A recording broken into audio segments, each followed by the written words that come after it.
Everybody, how are you all? I hope you're all well. I'm so excited to be able to bring to you another edition of Women Who Are Winning. And today I have not only a dear friend, but a very special person who's doing some amazing work and is on this acceleration journey at the moment of impact. And I thought it would be such a great opportunity for her to come on now, and then maybe we can touch base with her in a few months' time to see where she's at, because I totally believe that the work that she's doing is so profound that we're going to have an amazing story in a few months' time. So I'd like to introduce you to my really good friend, Madolynn. Now, correct me if I'm wrong, Oliverius? Yeah, Oliverius. I got it wrong. Women Who Are Winning. Right. That's right. Now, Madolynn is from the US. She's been in the online space for over 22 years. And she's helped so many people during that time, and has also gone through quite a few, adversity, challenges, etc., and changes in her life. But it's all led her to the moment where she's at right now. So, Madolynn, welcome to Women Who Are Winning. I'm so excited to have you on. Oh, thanks, Elsa. I'm so excited to be here. I'm honored that you asked me. I would like to point out that online 22 years ago was not online, so I've been in the online space. Oh, yeah. Lying. 10 years, that's so funny, right? 10 years in the online space and everything else, still in entrepreneurship with a balance. Right. So let's just say entrepreneurship for over 22 years is probably a better way to put it. So bit of a brain fart, right? So anyway, talk us through, a little bit about your background and where you've come from. Well, let's just start where I started. I was married. I had 3 children at the time, and they were all in different schedules, and it was just impossible for me to work a full-time job. I'm a certified litigation paralegal, so I would be in the courtroom hours, days. I had one case that lasted 7 years. I was there every single day, and that was like, I just can't do this, So I started looking at network marketing because I wanted to work on me. I wanted to do something that I could work from home. So fast forward a few years from that, it was okay. I had a lot of work to do on me. We'll just say that. I didn't understand pretty much what it was, but I gave it a good shot. My husband passed, and I was left alone with 3 children, and went from there. So I went back into the workplace for a very short period of time and said, this is just not working for me. So I started delving into a network marketing company. I found one that touched my heart, touched a lot of people's hearts, became really good at that, built a team of over 300. It was just incredible. Unfortunately, 10 years after that, the company decided it didn't want to be in business anymore, and bye-bye income and bye-bye network marketing for a really short period of time. So here I am, a single mom with 3 kids. I need somebody because at that point in my life, I'm like, I need somebody to take care of me and my kids. I didn't understand. I really didn't. But I got married, had 2 more children, and worked full-time, and decided that still wasn't for me. I really enjoy the freedom of being home, which is what attracted me to network marketing in the first place. Well, along that way, I discovered that I also had an affinity for helping women as an encourager, as a teacher, and started building on that. I worked with my pastor's wife and just learned so much about what to do and how to listen to people and how to just boost them up, and went back into network marketing. And it was okay for a little while, but found that my niche was really being with women and helping them overcome. I discovered that I was living in Las Vegas, Nevada at the time. And there's a very large population of women there that are in and out of the industry, for lack of a Yep. better word. Yep. And I was drawn to those women. So I had a group, we got a group together, we would go down, we would talk to the women when they would take their breaks, when they took their smoking their cigarettes or whatever they were doing, and talk to them about how valuable they were, how much God loved them, Beautiful. and the things that could change for them, really could change for them. That was so fulfilling. That was probably one of the happiest periods in my life when I was able to do that. Well, we joined forces with a couple of other churches, and then eventually it grew into this huge organization that is still going strong. It's called the Dream House, and they have bases in Las Vegas and Arizona and Colorado. But I stopped, I stopped going out on the streets and started working with the girls in the office. And that was okay. That was okay for a while. But then, you know, what happens? 5 children, life kind of fell apart for me for a time. And I thought, well, the easiest thing for me to do is to get back into network marketing. So I did. I jumped back into network marketing, did okay. It was okay. I worked a part-time job as a litigation paralegal, but I was home with my children. And that's what was so important to me, was being home with my children. And I was being fulfilled, helping, you know, my team members build their teams and teaching them how to do things, but it just wasn't quite enough. So I started looking into going back into the field of working with women recovering from either sex trafficking or alcoholism or a broken marriage, just whatever, working with these women. And that was, I really felt what God had put on my heart. So that's kind of where I went. Did that for a number of years. I traveled all over the country. I've traveled outside of the country with groups and led these women's ministries.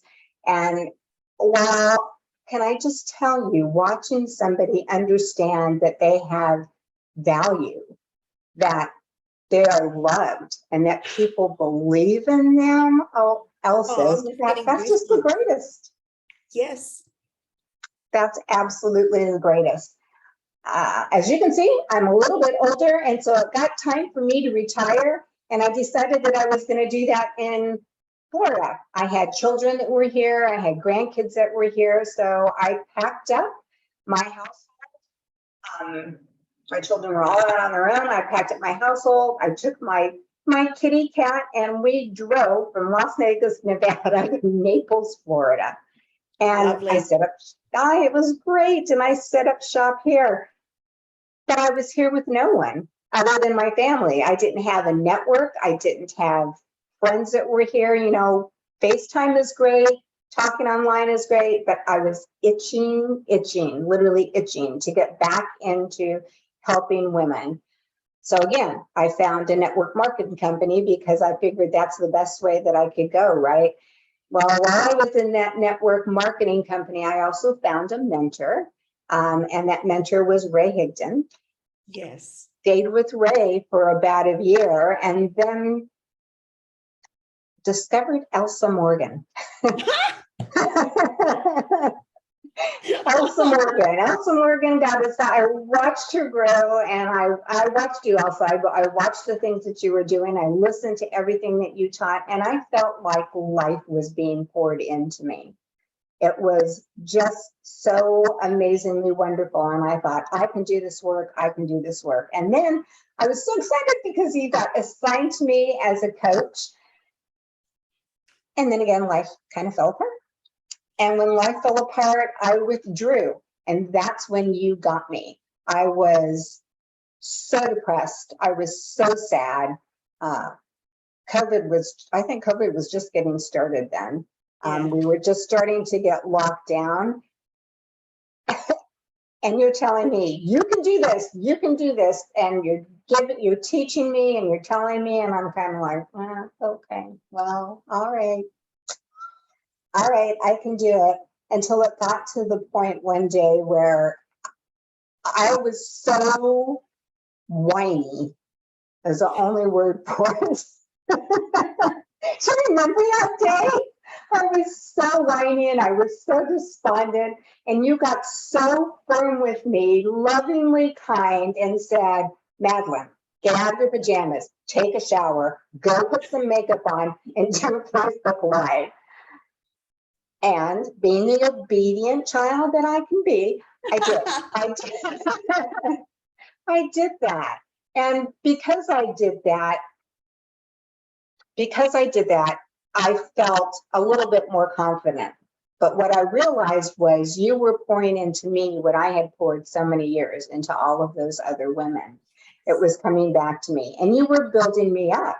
And you didn't give me any slack. You know, this is your homework. This is what you're going to do. I'll talk to you in 2 weeks. And I began to discover something else about me. I discovered who I really was, who I really wanted to be. Oh my gosh, learning about me was eye-opening. I'd start journaling and I'd say, I can't believe that just flowed out of my pen. Yep. I didn't know that I felt that way. And then on top of that, I'm still in Rank Makers. Ray invites Dr. Joe Dispenza as a speaker, and Dr. Joe starts talking about how on meditation, just really quickly about epigenetics and about the quantum physics, and tied that all together, and it lit a spark in me. It lit that fire once again. So I started delving into that, and because of that, I mean, I manifested stuff that was just absolutely incredible. We'll have to talk about that. You know, we'll talk about manifesting. But I manifested some amazing things. And yet you had, when we started working together, you were going through a really difficult time. And I know that you, at that point in time, there were so many challenges, one after the other. And I'd say to you, Madolynn, this is all happening for you. So you're being prepared for something great. You're being prepared to do some significant work. So just know that with everything that's happening with you right now, it's almost like steeling you and building that muscle of resilience. And fast forward to today, you know, and this is one of the main reasons why I wanted you to come on, is because not only just to talk about how you've had so many curveballs in your life, right? And amazing things too, like your beautiful children and your grandchildren, and experiencing success in the, you know, network marketing. All of that is fantastic, but you faced, you know, some adversity, and now you're doing some incredible work. Can you talk through what's happening in your world right now? Well, what's happening in my world right now? There's a lot happening in my world right now. It's just like things are starting to fall into place. I decided that I wanted to go back and I wanted to work with women. So I started looking. You know, you got to have a plan. I talked to God, I journaled, I meditated. I said, this is what I want. And I found an organization. I'm just getting started with them that deal with helping victims of sex trafficking. Yes. And it's like 4 miles from my house. That's just so incredible. So I'm just starting on that, but that's my heart, so that I can be able to do that. I'm so excited to see where that training goes. We'll have to catch up with that in a few months. And then, because I've become so involved in Dr. Joe's work, I decided that, well, I've seen the things that have happened. I know what happened to me. I've seen people heal their illnesses, stage 4 cancer. I've seen people just totally change their personalities, because, you know, it's just a thought away. It really is. Yeah. And most people don't understand that everything that's here, you have, so that you can become whomever you want to become.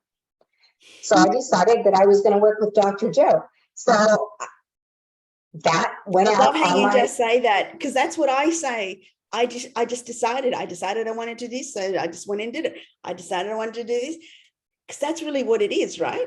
It is. Like you have to make decide and you just don't do.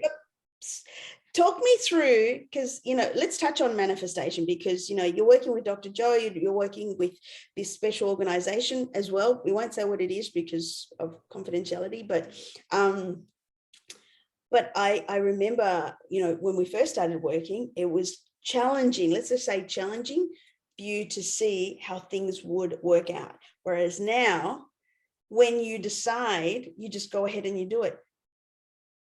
Can you talk to, because see, I've gone through the transformation myself, right? I'm still Right. evolving. But when you just make, when you go from being in that lack state, right, and always needing to know how things are going to work out or why things are happening to you, right? Whereas now it's like, I'm just going to go and do it, right? How did Yeah. you evolve into that?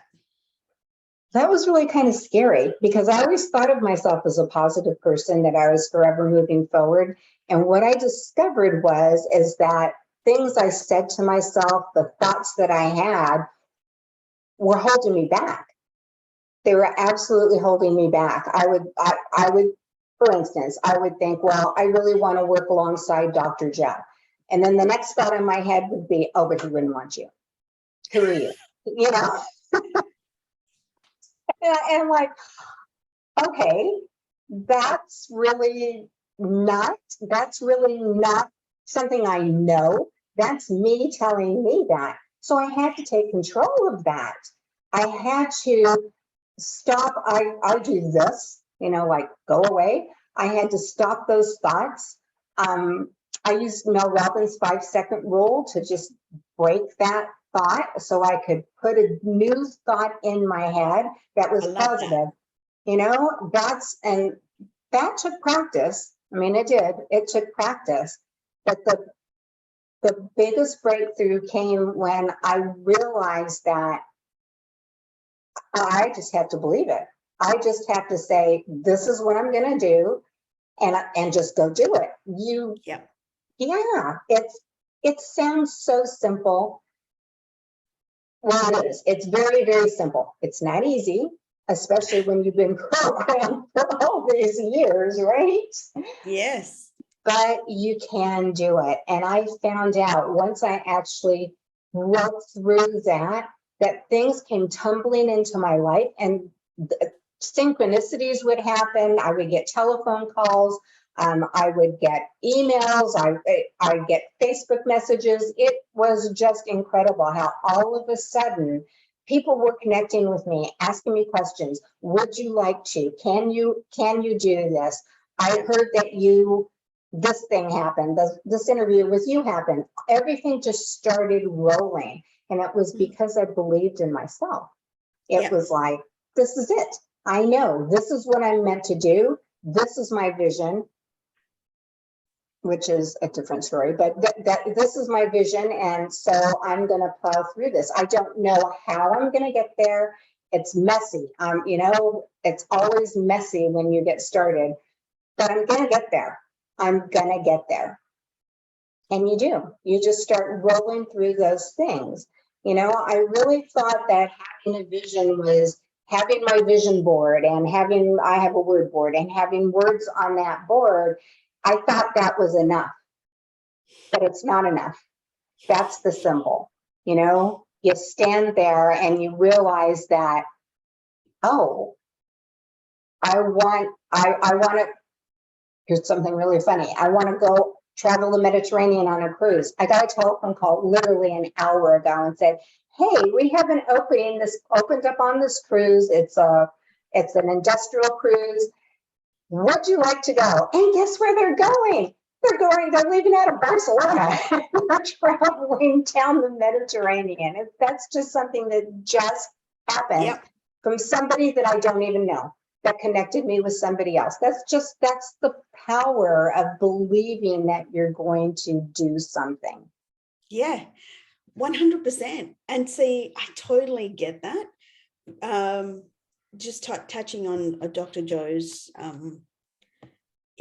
training and the way, his whole philosophy has totally changed my life as well. I mentioned to you yesterday that I understood visualization. I understood being able to, instill belief behind a thought of something that you want to achieve.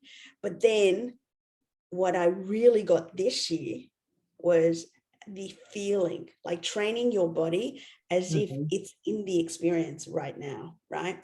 Yeah. And it's unbelievable when you actually make that that transgression, you transfer over into that. It's just I don't know, I instantly recognize when I'm in a lower vibration than when I'm channeling that. Do you understand? Like I recognize, and Hmm. I'm more self-aware as well of thoughts that are not in alignment. Like you just said before, when you said, I'd like to work with Dr. Joe, and instantly your programming says, but he wouldn't want to work with me, right? Same thing. Like I catch myself now and I just go, oh, we're not thinking that anymore. I actually say that. It's like I'm talking to myself, but I'm telling my programming, we're not thinking that anymore. We're thinking this now, right? Yep. It's fascinating how if people only got behind whatever you think about, you bring about, I mean, honestly, you'd be manifesting everything. Am I right in Yeah. saying that? Yeah, I agree with you 100%. We can absolutely manifest everything. The whole problem is that we get stuck in the past, like you were saying. Yep. We get stuck in the day-to-day routine. You wake up in the morning, you get up, you use the bathroom, you brush your teeth, you look at yourself in the mirror, and you never even see yourself in the mirror. You take your shower, you hop in the car, you drive to work, or, you've got a routine that's going, and it's automatic. Yes. And the thoughts that go along with that routine are also automatic. And if those thoughts aren't belief in yourself, then you'll continue to stay not believing in yourself. And that's the biggest shift is learning to say, just like you did, nope, we're not thinking that anymore. Just not thinking that anymore. We're going to do new things. I find it so powerful to just, you taught me about evening and morning routines, and my evening routine, when I sit back and I look at my day, what went well, what didn't go well, how I'm going to change that. And then I move into my meditation and just relax. The biggest thing that I've learned is to just surrender myself to God, or the universe, the divine, however you want to phrase that, and allow him to tell me what it is to do. And he does Yeah. every single time. Yeah. I just have to be there to listen. Yeah. It's funny how you say that, because I remember, and of course I've worked with, people to help me get to this, but I remember once upon a time, like maybe 3 or 4 years ago, I would just work to the bone, right? Constantly working and working and working and working and doing, like, I remember one weekend, like 300 conversations in my online business. Wow. And things like that. And just, and I'd be thinking to myself, like, oh man, when's this all going to happen? Right. And now when I look at that, when you just know what you need to do to help you get to where you want to go, and then you just diligently put energy and action behind it, right? And then you just trust, because I know I'm going there. The how and the when, God, creator, spirit, universe is going to make it happen. But as long as I'm absolutely sure that this is what I want, and this is the activity that leads me there, success is inevitable, right? It is. Honestly, for me to be speaking in this way is so profound, because I never used to speak this way. But when you just believe and you just have this knowing, I can't explain it. Can you explain it, Madolynn? Because I try and articulate that, like, you just know, like in your belly, you just know, like, how can I not? Like, it's happening. It doesn't matter when. I know it's going to happen. How do you explain your knowing? You know that feeling where you just know? I do know that feeling. It's really difficult to explain, but what I would say about that is what I've learned, that I need to learn to trust that what I say, because what I say is truth. That's a whole, we can go down that whole road too. But what I speak is truth. Yes. And so, all right, here's what I think about all the time. What comes out of my mouth is power. It's powerful. God spoke the universe into creation. He spoke it. He So did. it's the words, and the words that we speak out loud, the words that we say to ourselves in our head are powerful. They create. So when we want to create something better for ourselves, for our family, for our communities, we need to speak that. And when we, and it's not a straight line, it's just like anything else. It's up and down and up and down and up and down. But we learn and we get better every day at speaking that truth and speaking those things into existence. And you just know it's like, okay, I'm speaking truth. This is a fact. I'm going to be working with Dr. Joe. I'm going to be going on that Mediterranean cruise. I'm going to be doing all the things that I'm doing simply because I've spoken it and I continue to speak it. Oops. Yeah, no, it's just it sometimes it just goes You into went up against it. flipping mode. Yeah, Sorry about that. oh no, that's fine. That's funny. But you just know after a while, it's like when somebody calls your name, yeah, that's me. When you know who you are. That's Yeah, your name. So you respond to that. I And love that. my soul responds, yeah. My I soul love that. responds to the, yeah, because that's the truth.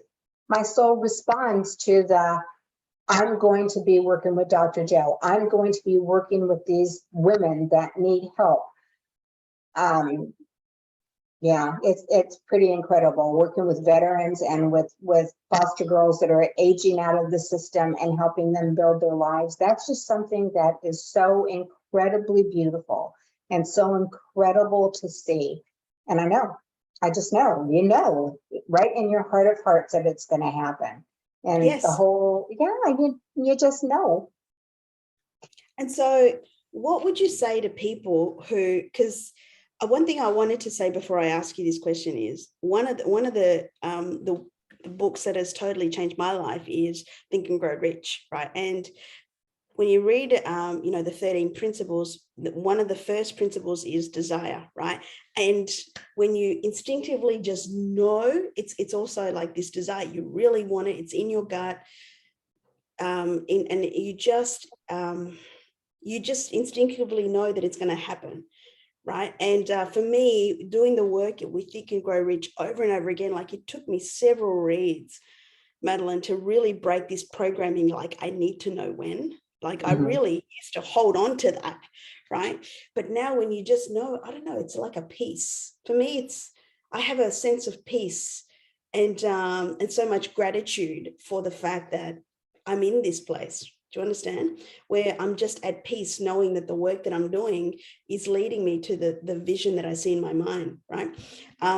But what would you say, Madolynn, is to those people? Because I say those people, and that doesn't sound very well. But to those that really struggle with having to set goals or set themselves or have a dream, and yet they constantly tell themselves, hey, when's this going to happen? It's never going to work out for me. I'm not good enough.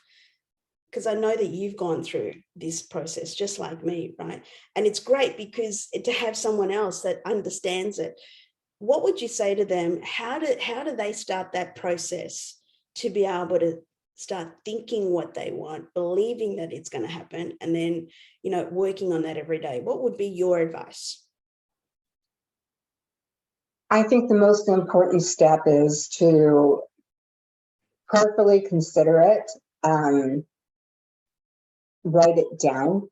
I really feel there's great power in writing something down and doing one thing at a time. You can't go in and decide that you're going to change the house you live in, the car that you drive, and your income all in 1 month. You just can't. It's not going to work. So, making a list for me, I made a list, and it was quite a long list of things that I wanted. And then I went and found 3 things, the 3 things I really, really, really wanted to do. and then set a timeline for that. The first thing that I wanted to do is I wanted to change my mindset. I wanted to change the way that I thought about myself. So that I worked on that for 90 days. And when I did that, I did I am affirmations. I wrote them down. I stood in front of the mirror and I looked myself in the eye and I said, I am the greatest person to help these women come out of their poverty mindset. That was one of my affirmations. But you can start out really simple. Just look in the mirror and say, high five, girl, you are the best. Yes, I do that too. Do you Yes, know? Yep, you are fine, amazing. you're good. You. Yeah. So that's the first thing. And then the second thing is to be in gratitude. You know, Dr. Joe says that gratitude is the ultimate state of receivership. And I love that. I absolutely love that. So being grateful,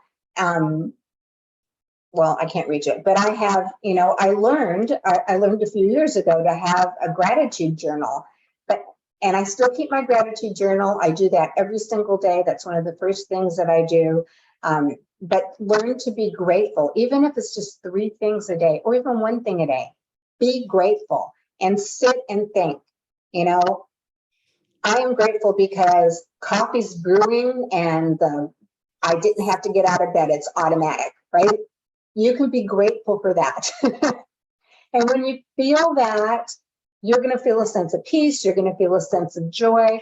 And you can do that with everything. But learning to be grateful, the funny thing about that is that now, instead of forcing myself to write something down and saying, what am I grateful for today?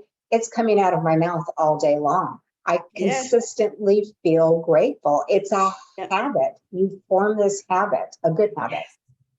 It's a good habit. And it's peace as well. Like you said, like that's how I feel, like this sense of peace. And of course, there have been other things that I've done to get myself into tapping into gratitude, right? Because for so long I couldn't see it, but you know, now I see it everywhere. Like, but you know, like morning routine, evening routine, and you know, doing the triple R method and cold showers, for example, and things like that. But but honestly, it's just been such a joy to see you go from like where you were 2 years ago and like where you are right now and doing such incredible work that's going to help thousands of women. Like seriously, I'm so excited for you because you're also writing a book. Like you've done your first book, and I'm excited for you because I think this is just the beginning. I believe it to be the beginning of some seriously good work.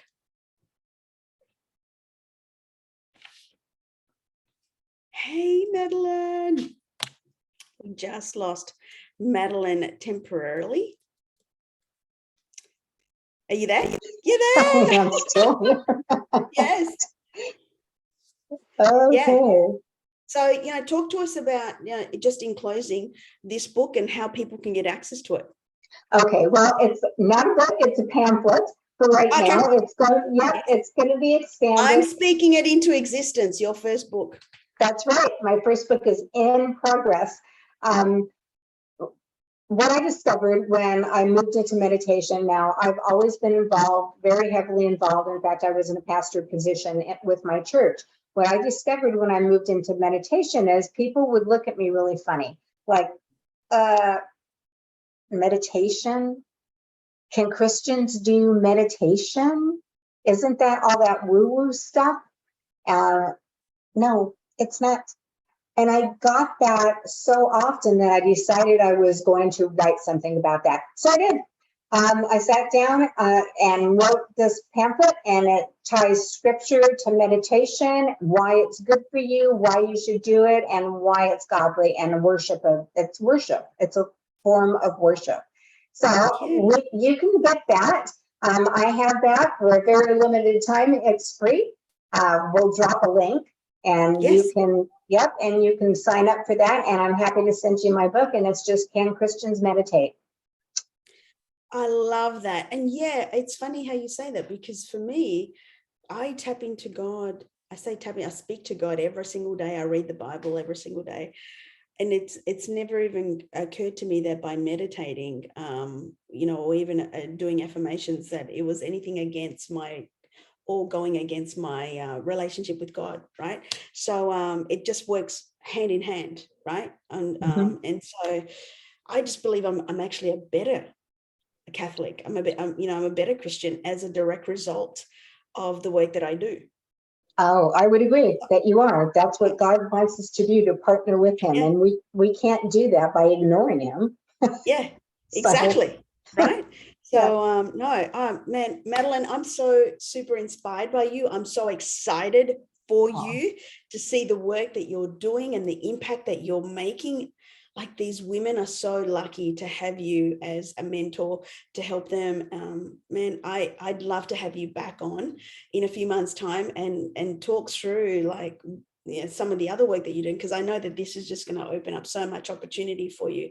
You're such an inspiration to so many people about what's possible to just, believe in yourself enough and chase what you really want versus settling for what you're given. And I'm so proud of you. Well done.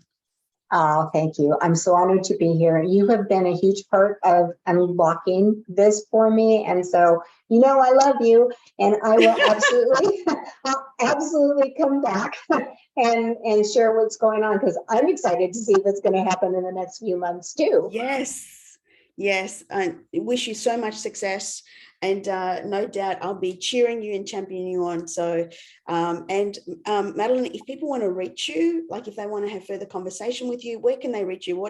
What's the best way to reach you? The best way to reach me is my email, and it's my first name, Madeline Zero, we'll drop a link, right? Yeah. Madollyn 0 at iCloud.com.